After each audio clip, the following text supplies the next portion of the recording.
Hello friends, I hope you're keeping well. I've got a wee story for you. A few years ago, I found myself sitting next to the classical guitar player, John Williams, at a memorial service for a mutual friend. And I noticed that John was wearing gloves in church. It was, cold, big drafty church up in Notting Hill, but not cold enough to wear gloves. Anyway, after the service we got chatting and I said, John, I've written a set of lyrics based on a piece of music that you made famous during your career. A piece of music that will forever be associated with you. Would you be interested in getting together with me to record your piece of music and me singing those lyrics over it? It's quite dark lyrics. I think it would work. And John just raised his hands up like this and he says, Paul, my hands have retired. And I thought, well, I totally understand. And as I was walking away, he said, by the way, what were the lyrics about? And I said, they're about the strangest thing I have ever witnessed in my entire life. And he thought for a moment and he said, well, good luck with that. And here, friends, is the story behind those lyrics.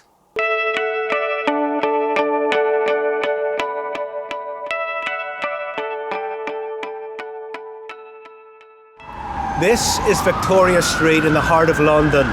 Down there, Westminster Abbey and the Houses of Parliament, and just behind us here, Buckingham Palace. And it was here, just before Christmas 1992. I was flying along the street here on a motorbike when I saw something so strange, so startling, that I nearly drove into the back of a bus. Right here in these very gardens, an old man with two little dogs was walking in an unearthly beam of light.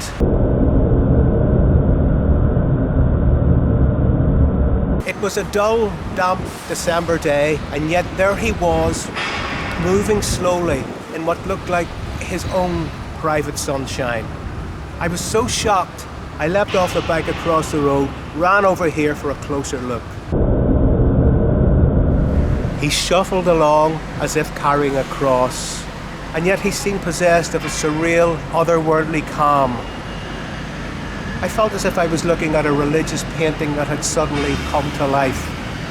And every few steps, his two little dogs would look up adoringly at him. He carried two large plastic shopping bags. He was homeless. He spread out some newspapers here on the grass, sat down and took out some food. And he fed the dogs before he fed himself.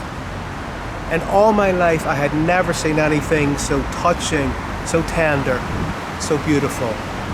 I almost cried. I wanted to approach, to speak to him, but I didn't dare. I didn't want to frighten him or the dogs. And anyway, what pathetic words could I have said to enrich that private, beautiful moment of theirs? So here in the shadows of Westminster Abbey, I made up a prayer for him and I walked away.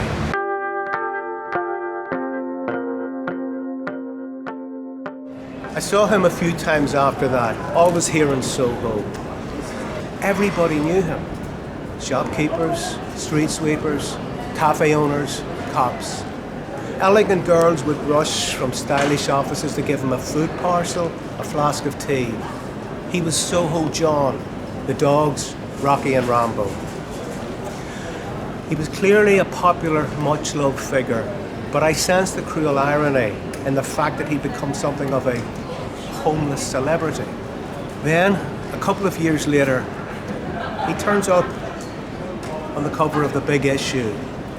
By then, one of his dogs had died. I don't know if he ever got off the street. I suspect not, but then that's a story whose ending I'll never know. And indeed, I will never know. For in 1999, I went looking for him.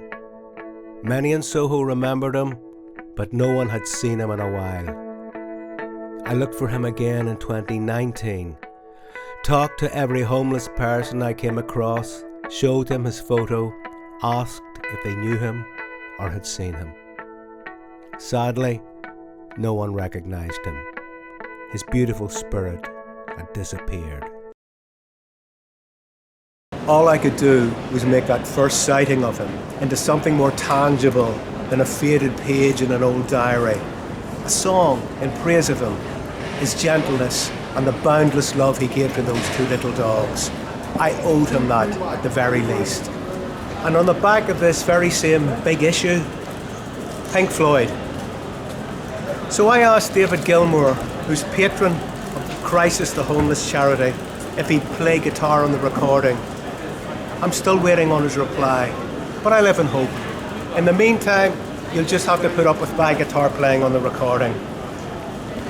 Every year, I work for Crisis at Christmas. This Christmas, spare a thought for the homeless.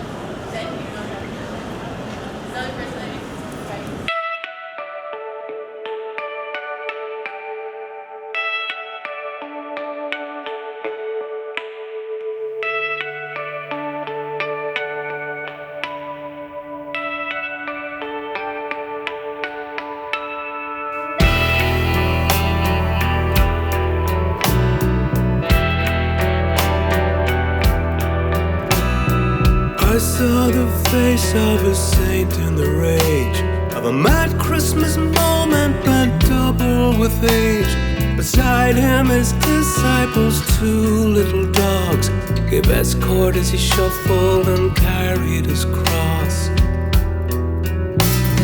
A painting by Rembrandt could scarcely describe the pathos of his life, his two shopping bags. The dogs looked up at him every couple of steps.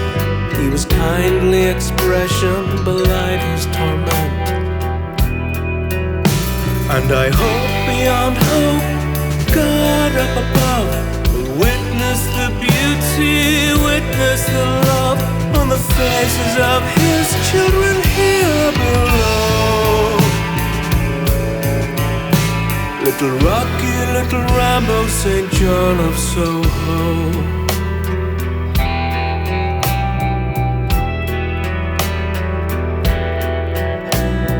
Christmas comes crawling down Charing Cross Road. The kindness of strangers comes falling down slow as a reveler swagger.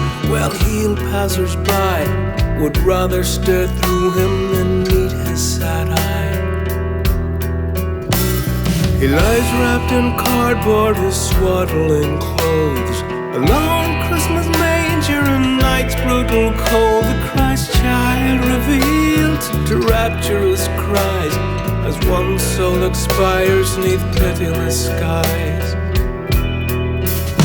And I hope beyond hope, God up above will witness the beauty, witness the love on the faces of his children here below.